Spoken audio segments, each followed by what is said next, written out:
KangasCloud out of the shroud. Coming at you loud like an explode.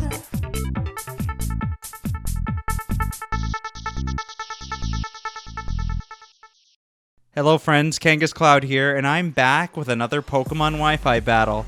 Now, you might notice that my team looks a little strange, and there's a reason for that. This is a full POKETUBER team. That's right, I picked the mascots of 6 Pokemon YouTubers that I quite enjoy, and I hope you're already enjoying them as well. By the way, there'll be links to their channels down below, so if you're not subscribed to any of these guys, subscribe to all of them, because they all produce the best of the best Pokemon content. And yeah, you want to be in the know, so watch these guys. But really, I had this idea, and I thought, well, surely people have been doing, this has been done, there's going to be a million videos out there. And I went on YouTube and found that there's not really much out there for a POKETUBER team. I found 1 or 2. One was in Spanish, but I decided, well, why not? I'm gonna do it.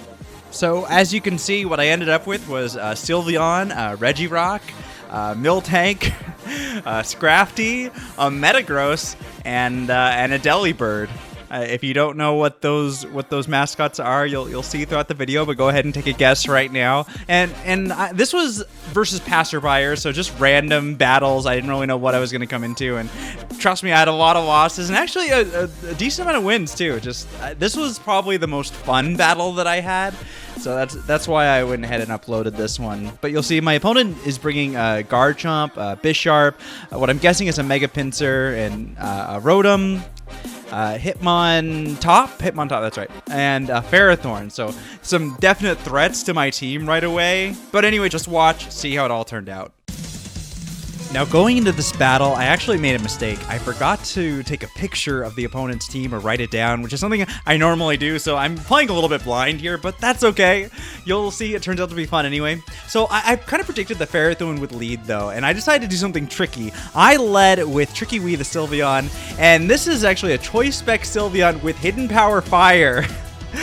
I know they probably didn't see that coming, and it does crit, but I'm not sure if that mattered depending on how they're invested. It is modest, max special attack.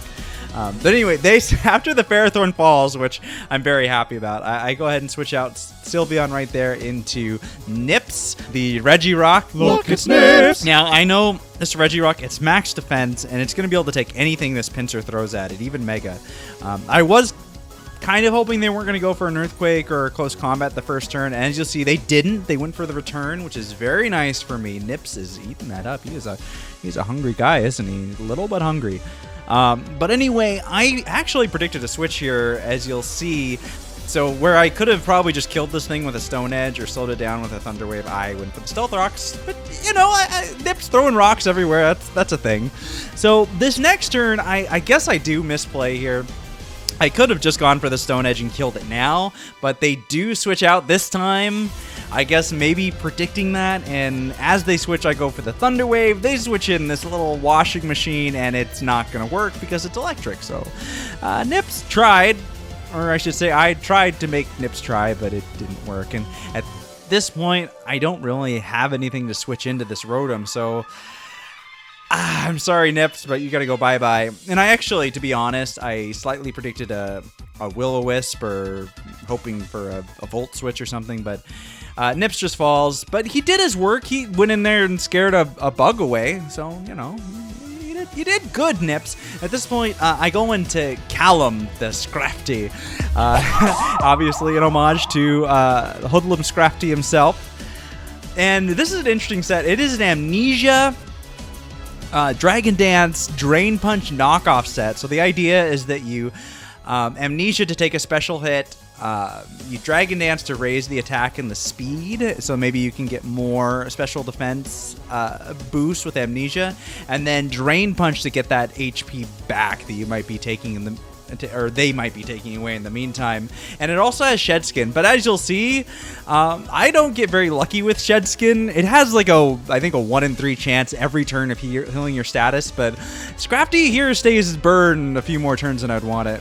But anyway, they do Volt Switch at this point and go into the Hitmontop, and this scares me a little bit, but I kind of predict, because I don't have a Ghost type Pokemon on my team, there wasn't really a POKETUBER that I guess I watched too much that has a ghost type mascot that I wanted to use, I should say. There were some, but these were the ones I wanted to use. So predicting that, I did go for the Drain Punch this first turn because I didn't really want anything else to take the Rapid Spin, and here it is. So I did get lucky there that's what they went for. And it crits me, but it doesn't really matter, as you can see. I am max HP, max attack on this thing, so it can take a little bit of damage. And at this point, I feel like I have baited the fighting type move enough, so I go ahead and switch right now, and as you'll see, Tricky Wee comes back in to take that. And yes, I realize the Tricky Wee is spelled incorrectly. There's 2 I's instead of the 1, which would be accurate, but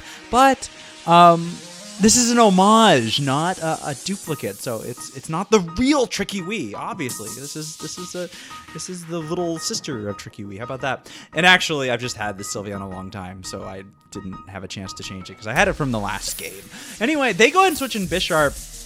I'm guessing, not predicting it to die. Tricky Wee's singing voice is just too powerful. In my castle with my crown, blowing your back with my hyper voice sound. Now the pincer comes in, and I don't really have anything I want to switch in at this point, but I think it over predicts here and goes for the Earthquake instead of the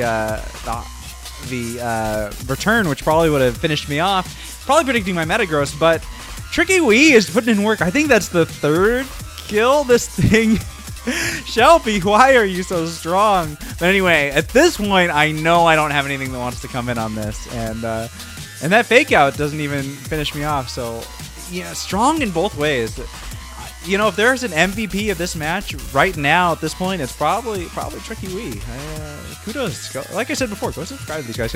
And now I decide this is a perfect chance to go into Lil Shady P. Shady Penguin's here. Yeah! Yeah! This is actually a kind of a lead Deli Bird, and it's got Spikes, Destiny Bond, Aerial Ace, and you'll see the last move, Ice Shard. And I'm pretty sure an Ice Shard will take him out. Now what's cool? But no, it's gonna finish me, and I win for the Ice Shard there because I knew they were gonna Mach Punch me, and no! Are we serious? Are we serious right now? You know, to be honest, Shady P did some good work. I don't want to count Shady Penguin out. That damage lasted a long time. You know, later in the battle, it becomes important. So don't feel bad about how Shady Penguin came in and out because it mattered. Every little contribution matters.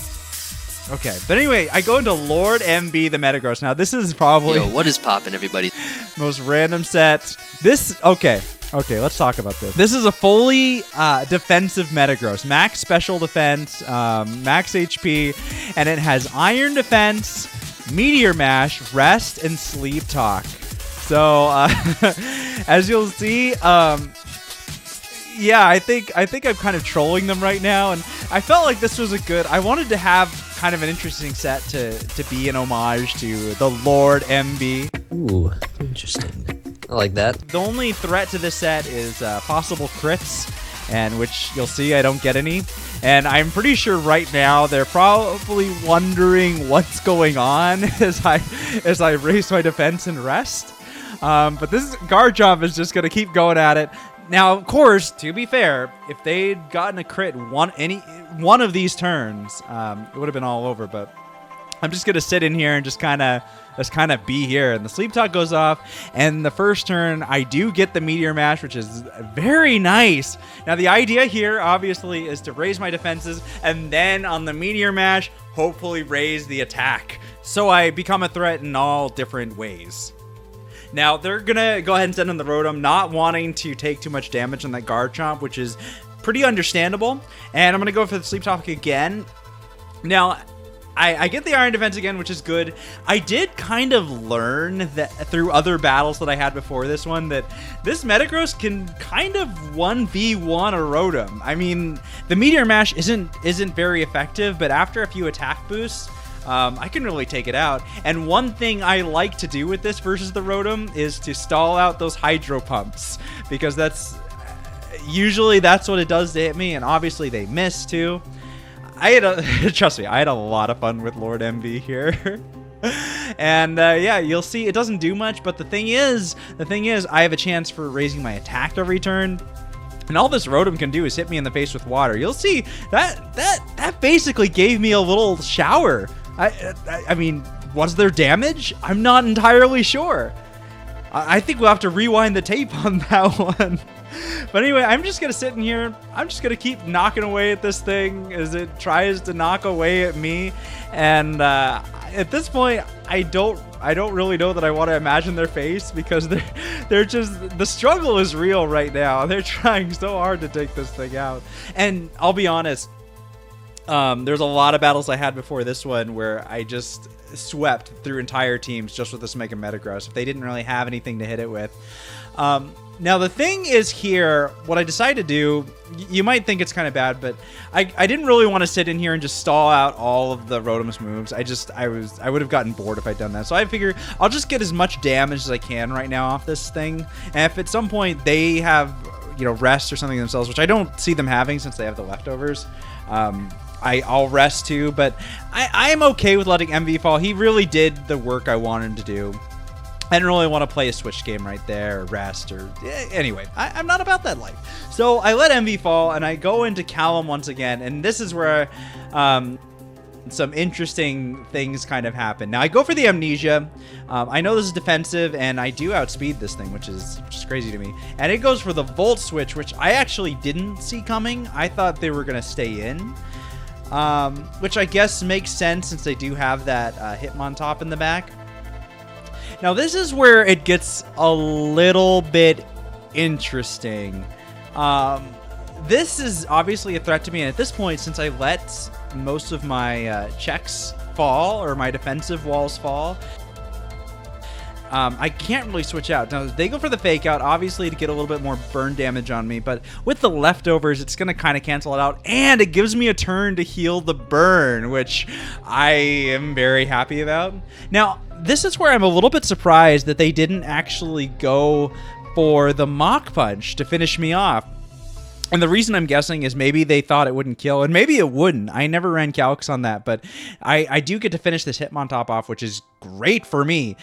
And they're going to take this chance to switch into their Garchomp and finish off my Scrafty, which is fine, because I do have one last Mon to showcase here. So this kind of works out perfectly, because I wanted all the Mons to hit the field, and that's exactly what's going to happen.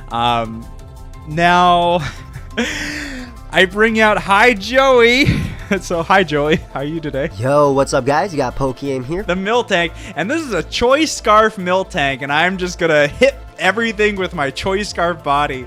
I'm pretty sure they didn't see this coming, because that Garchomp should have outsped me, but it doesn't. And this Rotom, now this was what I was a little bit scared of. I get a crit here, but if I hadn't gotten the crit, I don't know that would have killed. But I do get the crit, so the power of Joey coming through to finish off this battle. All right. Let's calm down a bit. I had a lot of fun with this battle. I'm not gonna lie, using this team. I used it a lot. I actually played quite a few. I even streamed with it, and yeah, it's a lot of gimmicky stuff. Now, obviously, it's weak to a lot of common things, but overall, it was definitely a lot of fun to use. So, like I said before a couple of times, if you're not following all of these people on YouTube or subscribe to them, do so now. You'll see the links below. They're all great people, and they're all great content creators as well, and they make what I do possible. So I was really happy to kind of showcase them in this format. All of them put in work, and I'm very happy about that. But anyway, this video has been long enough, so I'm gonna go ahead and get out of here. But as always, this is KangasCloud going back to the Shroud. Bye bye.